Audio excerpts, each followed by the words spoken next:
Students, आज का जो हमारा लेक्चर है वो है मेजर जॉनराज ऑफ ड्रामा। कि ड्रामा जो जॉनरा है उसके अंदर कौन कौन सी डिवाइसेस हैं और कौन कौन सी ऐसी चीज़ें हैं जो कि एक ड्रामाटिस्ट यूज़ करता है, और ड्रामा का जॉनरा कैसे डेवलप हुआ और उसके बारे में हम कुछ डिटेल्स पढ़ेंगे। और ड्रामा में नॉवल और पोइट्री से या प्रोज से हट के किस तरह से ड्रामा के अंदर करेक्टर्स को, स्टोरी को, प्लॉट को किस तरह से यूज़ किया जाता है, ये सारी चीज़ें आज के लेक्चर में पढ़ेंगे। तो very interesting lecture, and I hope you will fully understand it. जो लिटरेचर है वो वैसे ही बहुत इंटरेस्टिंग है, और आप लोग जैसे जैसे लिटरेरी स्टडीज़ में जॉनरास के बारे में पढ़ रहे हैं और उसके बारे में आपको अंडरस्टैंडिंग डेवलप हो रही है, तो आई होप कि आपका इंटरेस्ट भी डेवलप हो रहा होगा। तो जिस तरह से नावल में नरेशन होती है ना, मतलब एक स्टोरी होती है, पोइट्री में हमें पोएम्स और वर्स और राइम्स की नज़र आती है, प्रोज में हमें ऐसे राइटिंग नज़र आती है, और इस तरह की चीज़ें जो सिंपल लैंग्वेज में लिखी जाए। इसी तरह ड्रामा में जो एक ड्रामाटिस्ट है वो ड्रामेटिक फॉर्म में एक स्टोरी को बयान करता है कि हमें ऐसे नज़र आता है कि जैसे वो करेक्टर्स वाकई वो सारा रोल प्ले कर रहे हों। ड्रामा को अगर आपसे कोई पूछे कि what is the difference between drama and novel, तो नावल कि पहले नावल लिखा जाता है फिर उसको प्ले किया जाता है, then what is the difference basically आपसे अगर पूछते हैं तो आप कहोगे कि in drama there are dialogues, उसमें जो है ना वो आपस में डायलॉग करते हैं, और there is an action. Drama में एक एक्शन होता है और जो करेक्टर्स होते हैं वो परफॉर्म करते हैं, लेकिन नावल में हमें परफॉर्मेंस नज़र नहीं आती, उसमें नरेशन होती है, स्टोरी होती है।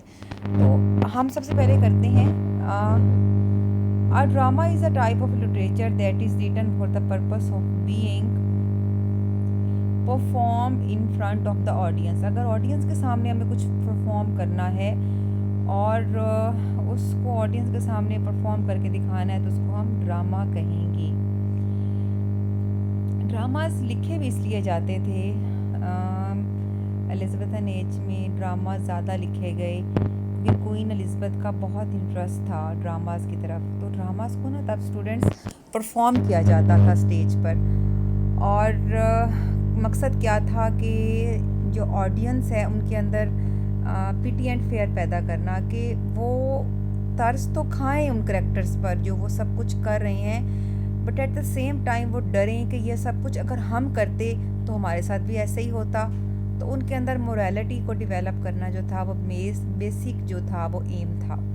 और यानी आप ये कह सकते हैं कि ड्रामास के ज़रिए उस वक़्त मोरालिटी सिखाने की कोशिश की गई थी लोगों को, और ऑडियंस ने बड़ा इसको पसंद किया। और आप जब हिस्ट्री ऑफ इंग्लिश लिटरेचर पढ़ेंगे, एंड आई थिंक आप पढ़ भी रहे होंगे, उसके अंदर भी आपने ड्रामा का जब जॉनरा पढ़ा होगा और ड्रामा के बारे में डेवलपमेंट पढ़ी होगी, तो वो सब चीज़ें आप इसके अंदर भी ऐड कर सकते हैं। I will prefer that if you will add the knowledge of your history of English literature in literary studies, because both are same. यानी आप जो चीज़ें हिस्ट्री पढ़े हैं ना इंग्लिश लिटरेचर की, हर लिटरेचर की अपनी एक हिस्ट्री है।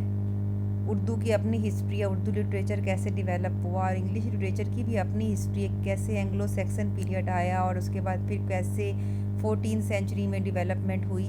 तो ये सारी चीज़ें आप लिटरेरी स्टडीज़ में भी ऐड कर सकते हैं। अब अगर आप ये सोच रहे हैं कि ma'am what is the difference between the history of English literature and literary studies, literary studies is different from history of English literature in that way because it has not all the details about the history of English literature. It has some specific details. यानी इसके अंदर आपको genres की detail मिलेगी कि ये genre कैसे develop हुआ और उसकी क्या क्या करेक्टरिस्टिक्स हैं, लेकिन कैसे, कहाँ से, किधर से, कौन कौन से राइटर्स आए, वो सब आप हिस्ट्री ऑफ इंग्लिश लिटरेचर आपको बताएगी। तो वो सब चीज़ें आप इसके अंदर ऐड कर सकते हैं, and you can add these things means the knowledge which you are getting from literary studies, you can also add this knowledge, this information in your history of English literature as well. तो history तो एक ही है ना, literature तो English एक ही है, तो उसको वेदर आप इधर से नॉलेज ले रहे हैं या उधर से ले रहे हैं तो बात एक ही है। आपका एक हिस्ट्री ऑफ इंग्लिश लिटरेचर में एक टॉपिक आपका होगा यूनिवर्सिटी विट्स का, वो इस हिस्ट्री लिटरेरी स्टडीज़ में भी दिया गया है वो टॉपिक। अगर आपको वहाँ से टफ लगता है तो आप यहाँ से भी कर सकते हैं, अगर आपको यहाँ से इजी लगता है, यहाँ से भी इजी लगता है। तो अब मेरा कहने का मतलब ये है कि इस बुक में अगर यूनिवर्सिटी विट्स दिया गया है और आपकी हिस्ट्री की बुक में भी यूनिवर्सिटी विट्स दिया गया है तो यूनिवर्सिटी विट्स वही 7, तो वही नॉलेज जो है वो सेम है। एनीवेज अपने टॉपिक की तरफ आते हैं। Drama is a type of literature. सबसे पहले आप उसकी डेफिनेशन करेंगे, जो मैंने हाईलाइटेड लाइंस दी हैं आप वहाँ से तैयार करेंगे। Our topic is study of drama, major genres of drama. सबसे पहले drama is a type of literature that is written for the purpose of being performed in front of the audience. This type of writing is written in the form of a script. जैसे जब एक movie बनाई जाती, जब या एक drama बनाया जाता है तो उसका जो स्क्रिप्ट होता है वो दिया जाता है एक्टर्स को कि आपने ये रोल प्ले करना है। यानी कि आप मदर बनेंगी, आप फादर बनेंगे, आप हीरो हैं, आप हीरोइन हैं, आप विलन हैं, ठीक है। वो सबको एक स्क्रिप्ट दिया जाता है जिसके मुताबिक उन एक्टर्स ने परफॉर्मेंस देनी होती है। आप ड्रामास देखते ही हैं, एक ही एक्टर एक वक्त में एक अगर रोल प्ले कर रहा है तो दूसरा ड्रामा भी साथ उसका चल रहा है तो उसमें वो और रोल प्ले कर रहा होता है। तो इसी तरह से हर एक करेक्टर अगर डिफरेंट जो है वो रोल प्ले कर रहा है तो वो उस एक्टर की खूबसूरती है ना कि वो कैसे एट अ टाइम अगर 3 ड्रामाज में काम कर रहा है तो उसके स्क्रिप्ट के अकॉर्डिंग वो काम कर रहा है। तो story is told through the lines of the characters played by the actors. तो स्टोरी जो होती है वो एक्टर्स जो हैं वो प्ले करते हैं, उनको एक ख़ास किस्म का करेक्टर दिया जाता है और वो उसके मुताबिक रोल प्ले करते हैं। This is called drama. Drama as in the plays and the theatre has change over time. वक्त के साथ ड्रामा में बहुत चेंजेस आए स्टूडेंट्स। थिएटर भी आप देखते होंगे, थिएटर पे भी ड्रामाज हो रहे होते हैं और रोल वहाँ पे भी कई एक्टर्स प्ले कर रहे होते हैं ड्रामास को। तो टाइम के साथ जैसे जैसे टाइम बदला ना उसमें चेंजेस आती चली जाएंगी। The word it self comes from the Greek word meaning action. Drama भी ग्रीक्स से ही डिवेलप हुआ था। जैसे आप अक्सर पढ़ते हैं कि लैटिन एंड ग्रीक से डिवेलप हुआ ये इंग्लिश लिटरेचर, तो इसी तरह से ग्रीक से डिवेलप हुआ, एक वर्ड ग्रीक से ही ये डिवेलप हुआ। और ड्रामा का क्या मतलब था तब ग्रीक्स के मुताबिक एक्शन। एक्शन मीन्स कुछ करके दिखाना, कुछ परफॉर्म करना। And it is with the Greeks and Romans that we start to define classical drama.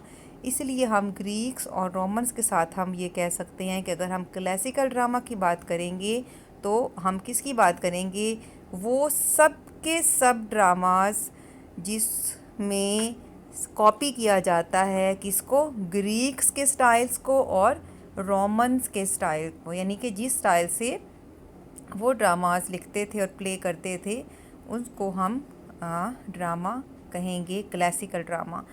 अब आप सोच रहे होंगे कि ma'am what is classical drama and then what is modern drama. तो क्लासिकल जो ड्रामा था वो इस मॉडर्न ड्रामा से काफ़ी डिफरेंट है। क्लासिकल ड्रामा में आपको बिल्कुल करैक्टर जो हैं, स्टोरी जो है वो सब डिफरेंट नज़र आएगी, क्योंकि उस टाइम पे ड्रामा जिस तरह लिखे जाते थे। लेकिन अगर आप ड्रामा आजकल का देखें, मॉडर्न ड्रामास देखें, तो वो आजकल की सोसाइटी के बारे में ज़्यादा लिखे जाते हैं। यानी कि जो क्लासिकल ड्रामाज है ना स्टूडेंट्स, उसमें ज़्यादा आपको लव स्टोरीज़ या इस तरह की आपको मोरालिटी प्लेज़, मॉरल प्लेज़ ज़्यादा नज़र आएंगे। और आजकल के अगर आप ड्रामाज देखें जो कि मॉडर्न है, उसके अंदर आपको देखेंगे सोसाइटी के इश्यूज़ पे ज़्यादा ये लोग लिखे जाते हैं। तो जब आप ड्रामा के डिटेल पढ़ेंगे हिस्ट्री ऑफ इंग्लिश लिटरेचर में तो आपको उसी से अंदाज़ा हो जाएगा कि what is classical and what is modern drama. But हम आज नेक्स्ट हम इसकी करेंगे एलिमेंट्स को, जो कि आपने इस टॉपिक में करनी है। यानी कि जो हम आज का लिटरेरी स्टडीज़ का टॉपिक कर रहे हैं, इसमें सबसे पहले आपने डेफिनेशन की, उसके बाद आप एलिमेंट्स पे आ जाएंगे। ड्रामा में कौन कौन से एलिमेंट्स होते हैं। Number 1 is plot. अब प्लॉट का मतलब वो प्लॉट नहीं है जो आप समझ रहे हैं। प्लॉट का मतलब होता है कि ड्रामा में बिगनिंग, मिडल, एंड क्या होगा, ड्रामा कैसे स्टार्ट होगा, मिडल में क्लाइमेक्स में कैसे जाएगा और देन एंडिंग कैसे होगी। करेक्टराइजेशन, करेक्टर्स कैसे होंगे। ठीक है, कैरेक्टर्स कैसे होंगे, सेटिंग कैसे होगी, कि ड्रामा में कौन सी जगह चूज़ की जाएगी, कि अगर एक ड्रामा में तीन हमने प्लेसेस उन्होंने यूज़ करनी है तो वो उनको आपस में इंटरकनेक्टेड होना चाहिए, कि अगर हीरो किसी और शहर रहता है और हीरोइन किसी और शहर रहती है तो वो आपस में इस तरह से मिलें कि वो दोनों जो प्लेसेस एट अ टाइम दिखाई जा रही हैं उनका आपस में कनेक्शन भी हो, एंड देन डायलॉग्स प्रॉपर हो और थीम अच्छी होनी चाहिए। तो इनको हम डिटेल में करेंगे। टेक्निक्स इन लिटरेचर, एलिमेंट्स आपको पता चल गए हैं ना, 5 हैं, plot, character, setting, dialogue and theme. इसको आप इसी तरह से जैसे ये लिखे हुए हैं इनको आप इसी तरह से लिख देंगे। देन आप टेक्निक्स इन लिटरेचर को लिखेंगे मार्कर से, एंड देन लिखेंगे सबसे पहले आ जाती है plotting. Plotting mean the technique of creating plots, कि आपने कैसे प्लॉट बनाना है ड्रामा का, कि ऐसे स्टार्ट होगा ड्रामा, ऐसे हीरो आ रहा है और इस तरह से और ये सब कुछ हो रहा है, तो इसको हम प्लॉटिंग कहेंगे। Then characterization, the technique of creating characters. जो डायरेक्टर्स होते हैं इनका बहुत बड़ा काम होता है।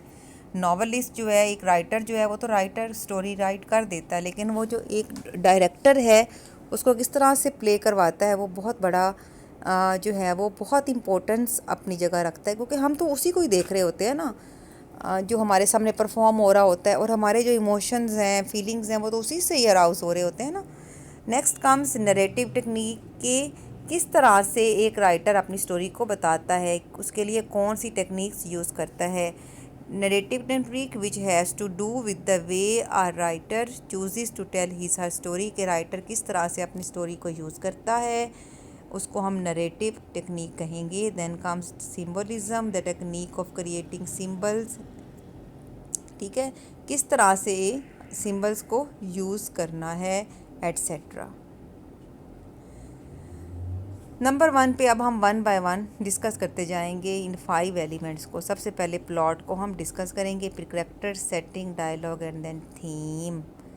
Plot, very easy. Plot means the arranging of the events that will happen in a story. Plot simply refers to all the events that happen in the story in order that they happen with one event leading to other, कि पहले किस तरह से कैसे शुरू होगा drama, फिर आगे कैसे होगा, फिर आगे कैसे होगा, फिर ऐसे कैसे होगा। ये प्लॉट है कि ड्रामा अगर शुरू हुआ है तो स्टार्ट से ही हमें पता चल जाएगा कि अच्छा ठीक है ये हो रहा है, फिर उसके बाद आहिस्ता आहिस्ता जब स्टोरी आगे बढ़ेगी और फिर हीरोइन आएगी या वट एवर हीरो आएगा तो उसको आपस में कनेक्टेड होना चाहिए। इसको प्लॉट कहेंगे, कि अरेंज करना इवेंट्स को आपस में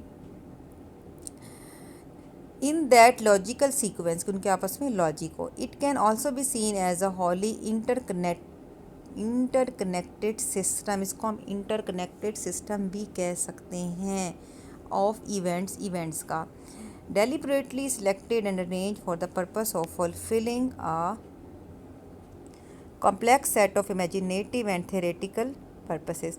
अगर आपने कोई कॉम्प्लेक्स किस्म की चीज़ दिखानी है जो कि इमेजिनेटिव है और उसको आपने थिएटर पे दिखाना है, उसको आपने कैसे अरेंज करना है, यानी कि आप ये कह लें कि डायरेक्शन, कि एक डायरेक्टर का बहुत रोल होता है एक मूवी को बनाने में। तो उस डायरेक्टर ने ही बताना है कि मैंने कैसे स्टोरी स्टार्ट करानी है, मूवी कैसे शुरू होगी, ऐसे आगे चलेगी, और ड्रामा कैसे एंड होगा। इस सब को हम क्या कहेंगे, प्लॉट। प्लॉट के कुछ कंपोनेंट्स हैं, बहुत इंपॉर्टेंट है। सबसे पहले है एक्सपोजिशन, उसके बाद है rising action, climax, falling action, resolution. ठीक है, सबसे पहले आ जाता है एक्सपोजिशन। एक्सपोजिशन का मतलब होता है ज़ाहिर होना, रिवील होना। आपने काफ़ी ड्रामास देखे होंगे, टीवी पे भी ड्रामास आप देखते होंगे, उसमें कैसे ड्रामा में इंट्रोडक्शन कराया जाता है, इंट्रोड्यूस कराया जाता है करेक्टर्स को, कि पहले एक करेक्टर आता है वो अपना रोल प्ले करता है, फिर दूसरा करेक्टर, फिर तीसरा। ठीक है, तो इसी से हमें अंदाज़ा हो जाता है कि ये करेक्टर, इसका ये नाम है और ये है, हीरोइन है या हीरो है या विलन है या मदर है या फादर है। इसको हम एक्सपोजिशन मीन इंट्रोडक्शन, इसको आप इंट्रोडक्शन भी कह सकते हैं। अगर आपको मुश्किल लगता है तो इसको आप एक्सपोजिशन को इंट्रोडक्शन भी कह सकते हैं। एक्सपोजिशन में क्या क्या चीज़ें होती हैं, स्टोरी को बिगनिंग कैसे होनी है, उसमें कॉन्फ्लिक्ट हैं, करेक्टर्स हैं और सेटिंग दिखाई जाती है। Can you see students? Exposition, beginning of the story that includes conflict, character and setting. This is where the basic character and setting are revealed. In most cases the major conflict of the story, novel or script is also hinted at in the exposition. Through those smaller conflicts in the plot may be introduced later on. Exposition का मतलब है introduction, जिसमें story की conflict बताई जाती है, script show किया जाता है कि ये ड्रामा किसके बारे में है। ठीक है, बेशक कॉन्फ्लिक्ट बाद में ही शो हो, लेकिन स्टार्ट में ही आइडिया हो जाता है इंट्रोडक्शन से कि इसके अंदर जो करेक्टर हैं वो क्या क्या रोल प्ले करेंगे। यहीं तक आप कर लें, this is enough. Then rising action. Rising action जो होता है आप देख सकते हैं यहाँ से, this events before the climax, यानी कि क्लाइमैक्स किसको कहते हैं? स्टोरी में चेंज आना। क्लाइमैक्स से पहले के events. Characters attempt to solve problem but fails, character अपना प्रॉब्लम सॉल्व करने की कोशिश करता है लेकिन फेल हो जाता है और हम कहते हैं ओ हो अब क्या होगा नेक्स्ट, तो उसको हम क्या कहेंगे? Rising action. Rising action means drama का राइज होना, ड्रामा का आगे बढ़ना। इसको आपको स्टूडेंट्स फिंगर टिप्स पे ही आने चाहिए। This will help you in your history of English literature and then when you will start your drama, this will help you. कि अगर आप ड्रामा पढ़ेंगे ना तो आप ड्रामा के जब एलिमेंट्स कर रहे होंगे और आपका उसका कोई भी क्वेश्चन करेंगे तो आप इन एलिमेंट्स के ज़रिए बहुत अच्छी असाइनमेंट आप बना सकते हैं। Rising action taking place within the first third of the story, novel or script. The rising action is also the part of the work with the conflict central to the plot is truly introduced. Rising action जो है वो story के first third part में, यानी कि पहले introduction हो जाता है, हल्की सी कॉन्फ्लिक्ट शो हो जाती है और फिर बात पीक पे पहुंच जाती है और उसके बाद वो बात क्लाइमैक्स के करीब जा रही होती है, उसको हम राइजिंग एक्शन कहेंगे। ठीक है, the main characters have been established and even begin to get complicated, characters introduce हो चुके होते हैं और जो इवेंट्स हैं कॉम्प्लिकेट होना फॉर देम उनके लिए होना शुरू हो जाते हैं, इसको हम राइजिंग एक्शन कहते हैं। Climax, height, peak, this is the peak, this is the height of the story, the climax the turning point. Turning point mean जहाँ पे स्टोरी टर्न हो जाती है, चेंज हो जाती है, चेंजिंग पॉइंट, जिसको आप अक्सर मूवीज़ देखते हैं उसमें इंटरमिशन आता है, इंटरवल आता है ना, उसको क्लाइमैक्स कहते हैं। आप इसको इंटरमिशन भी कह सकते हैं, आप इसको इंटरवल भी कह सकते हैं। ऑफ अ स्टोरी, नॉवल और script, it is the moment when it seems like the main character is in danger. हमें लगता है ओहो अब क्या होगा, अब तो कुछ होने वाला है, लगता है ये मर जाएगा, इसके साथ ये हो जाएगा, उसके साथ वो हो जाएगा, तो वो क्लाइमैक्स में आता है और could even possibly fail at resolving the conflict. हमें ऐसे लगता है कि शायद ये करेक्टर इस कॉन्फ्लिक्ट को तो सॉल्व नहीं कर पाएगा। फॉलिंग एक्शन, जब स्टोरी अपने किसकी तरफ आती है? एंडिंग की तरफ बढ़ती है और हमें क्लाइमैक्स की जो कॉन्फ्लिक्ट है या जो इशू है वो हल होता नज़र आता है। Falling action occurs right after the complex के बाद क्लाइमैक्स के बाद जो है ना फॉलिंग एक्शन राइज होता है। When the main problem of the story resolves, जब मेन जो प्रॉब्लम है स्टोरी का रिजॉल्व हो जाता है। It is one of the elements of the plot of the story that other elements being exposition, rising action, climax and resolution, ये भी बाकी एलिमेंट्स की तरह एक एलिमेंट है। बस आप ये फर्स्ट लाइन निकालें, this is enough. Falling action जो कि जिसके अंदर जो मेन इशू क्लाइमैक्स में रेज हुआ होता है कि अब क्या होगा, अब क्या होगा, अब क्या होगा, वो सॉल्व होता नज़र आता है। रेजोल्यूशन, एंडिंग, इसको हम कैटास्ट्रॉफी भी कहते हैं, एंडिंग भी कहते हैं, सम अप भी कहते हैं। रेजोल्यूशन मतलब होता है हल हो जाना मसले का, अच्छा बुरा हल जो भी है, रेजोल्यूशन, एंडिंग। हम कहते हैं ना आज लास्ट एपिसोड है, अब इसकी एंडिंग होने वाली है तो उसको आप रेजोल्यूशन कहेंगे। The end of the story, novel और script includes the last plot element, plot का लास्ट एलिमेंट है resolution. It is here that loose ends are tied up, conflicts are concluded, outcomes are revealed, and a happy or sad, happy या sad ending जो है वो takes place हो जाती है। तो सबसे पहले अब हमने क्या किया स्टूडेंट्स, कंपोनेंट्स ऑफ, सबसे पहले हमने किया प्लॉट और फिर प्लॉट के हमने कंपोनेंट्स किए। यानी सबसे पहले हमने किया प्लॉट, फिर हम आए प्लॉट की डेफिनेशन पे, फिर हमने प्लॉट के कंपोनेंट्स सारे के सारे कर लिए। देन कम्स करेक्टर, करेक्टर की उसके बाद टाइप्स हैं, सेटिंग है, डायलॉग है, थीम है। I want that you should do all these things first and then we will start the others things later. यानी मैं ये कहना चाह रही हूँ कि पहले आप ड्रामा की जो मेजर जॉनरास ऑफ ड्रामा इनको आप अच्छी तरह तैयार करें, इसको आप यहाँ तक पढ़ें और इसको आप अच्छी तरह से यहाँ तक तैयार करें, उसके बाद फिर आप करेक्टर पे आएँ। तो आप अपने इस लेक्चर को 2 पार्ट्स में भी सुन सकते हैं। तो नंबर 2 पे आ जाता है करेक्टर। नंबर 1 पे क्या था, प्लॉट। नंबर 2 पे है character. A character refers to an artistic creation in a work of art that is created to carry out actions. एक ऐसा इंसान जो कि एक्शन प्ले करता है, रोल प्ले करता है स्टोरी का, उसको करेक्टर कहा जाता है। यानी कि क्रिएट करना, बनाना। दीज क्रिएशंस में refer to a person, animal, वो एक पर्सन हो सकता है, एक एनिमल, एक ऑब्जेक्ट, एक फिनोमिनन एट्सेट्रा, कुछ भी हो सकता है।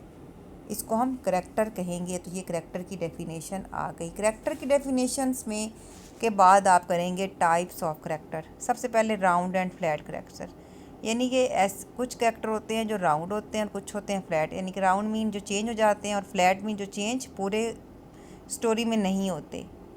अब राउंड में आप ये कह सकते हैं कि हीरो पहले कुछ था, बाद में कुछ हो गया। फ्लैट में आप कहें माँ शुरू से ऐसी थी और ऐसी ही रही। तो this is often from the perspective of writer's creation. Flat characters are created as two-dimensional in the way they are relatively uncomplicated. Round characters are complex figures. जो राउंड करेक्टर्स हैं वो ज़रा कॉम्प्लेक्स होते हैं और जो फ्लैट करेक्टर्स होते हैं वो ज़रा कॉम्प्लिकेटेड नहीं होते, अनकॉम्प्लिकेटेड, सिंपल होते हैं। तो उसको अपनी वर्डिंग में भी लिख सकते हैं, ठीक है। Dynamic and static characters. Dynamic characters, सबसे पहले आप कहेंगे कि dynamic characters are the one that change over the course of story, और स्टैटिक चेंज नहीं होते। जैसे राउंड और फ्लैट है वही ना, डायनेमिक एंड स्टैटिक है। Very easy students. Regular characters, regular character मतलब एक ऐसा करेक्टर जो कि जैसा चल रहा होता है वैसे ही चलता रहता है, ठीक है। वो अपीयर्स इन ऑल और अ मेजोरिटी ऑफ सीन्स और in a significant chain of it. Regular character में भी both core and secondary one. Regular character जो कि भाई कह लें या आप कोई भी कह रहे हैं, जो कि ऐसे अंदर चलते रहते हैं, या जैसे सर्वेंट्स होते हैं ना ड्रामा में जिनका कोई ख़ास रोल नहीं होता, उनको हम रेगुलर करेक्टर्स कहते हैं। रीअकरिंग करेक्टर, रीअकरिंग करेक्टर मतलब होता है कि कोई एक करेक्टर जो कि वक्त बार बार आए जाए। जैसे ड्रामाज में हम देखते हैं कि पुलिस का रोल है या कोई एक करेक्टर है वो आता है और फिर चला जाता है, या कोई फ्रेंड है हीरो का, तो उसको हम रीअकरिंग, आना जाना, यानी कि ज़्यादा नहीं रोल प्ले करना लेकिन आना जाना उसका लगा रहना। It often and frequently appears from time to time during the play. Recurring character often plays major roles in more than one scene, sometimes being the main focus. Recurring characters किसी एक ख़ास सीन में अहम role अदा करते हैं और किसी टाइम आते हैं, किस टाइम मतलब ड्रामा में वो रोल प्ले नहीं करते, लेकिन जब भी वो आते हैं वो एक ख़ास रोल प्ले करते हैं and then they go away. Guest character, अक्सर आप देखते होंगे ड्रामाज में करेक्टर थोड़ी देर के लिए आता है गेस्ट के तौर पर और फिर वो चला जाता है, तो उसको हम गेस्ट करेक्टर कहेंगे। Guest character is one which is brought in only to carry out an action in a scene और सीन्स, दिस इज़ इनफ। तो टाइप्स ऑफ करेक्टर में round, flat, dynamic, static, regular character, recurring character and then guest characters. Very easy. Number 3 पे आ जाता है student setting. Setting में आप क्या पढ़ेंगे कि कैसे कहाँ पे स्टोरी प्ले होगी, जगह कौन सी होगी, माहौल कैसा होगा, ठीक है, सीनरी कैसी होगी। Setting is an environment in which an event और स्टोरी टेक्स प्लेस, ठीक है। Can also refer to both the time and geographic location with a narrative और within a work of fiction. कि आपने जब एक ड्रामा प्ले करना है, आप उसके लिए कौन सा शहर, कौन सी जगह, कौन सा घर, कौन सा एनवायरनमेंट लेंगे, उसको हम क्या कहेंगे, सेटिंग। ठीक है, उसको आप सेटिंग कहेंगे। इसको थोड़ी और डिटेल कर लेते हैं, इसमें से आप एक दो लाइंस और ले लें। दिस इज़ इनफ कि आप न्यूयॉर्क अमेरिका है, पाकिस्तान में कुछ शहर हैं, कौन सी प्लेस लेनी है। अगर आप सोसाइटी पे बना रहे हैं तो आप सोशल कंडीशंस के लिए आप कौन सी चीज़ें लेंगे। माउंटेन लेना चाहते हैं, जो वेदर कैसा होना चाहिए, जोग्राफिकल कंडीशन, बारिश हो रही है तो तूफ़ान आ रहा है तो आंधी आ रही है, ये सब किस में आएगा, ये सब सेटिंग में आएगा। कि लोकेशन कैसी हो, एनवायरनमेंट कैसा हो, वेदर कैसा होगा। अब देखते हैं ना ड्रामाज में बारिश हो रही है तो तूफ़ान आ रहा है तो इस तरह से, तो ये सब सेटिंग, और setting according to the need of the drama होती है। Then comes dialogue. डायलॉग बहुत रोल प्ले करते हैं और राइटर जो हैं वो इसको बड़ी केयरफुली लिखते हैं। डायलॉग जो है वो कन्वर्सेशन होती है बिटवीन टू और more people and a literary and theoretical form that depict such an exchange, के एक बात करेगा फिर दूसरा बात करेगा।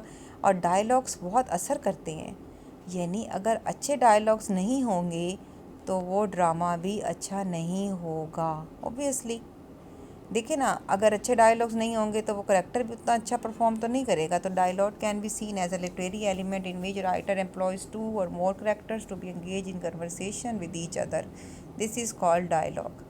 In literature, it is a conversation, passage, or a spoken written exchange of conversation in a group or between two persons directed toward the subject। एक बंदे के बारे में जब दो या दो ज़्यादा लोग बात कर रहे होते हैं तो उसको हम क्या कहते हैं, डायलॉग्स कहते हैं। अब आप ड्रामास अगर आजकल कोई देख रहे हैं ना तो उसमें डायलॉग्स पे देखा करें, गौर किया करें, और सेटिंग भी देखा करें और प्लॉट भी देखा करें, ताकि आपको आइडिया हो कि ड्रामा कैसे डिफरेंट है अदर जॉनराज से।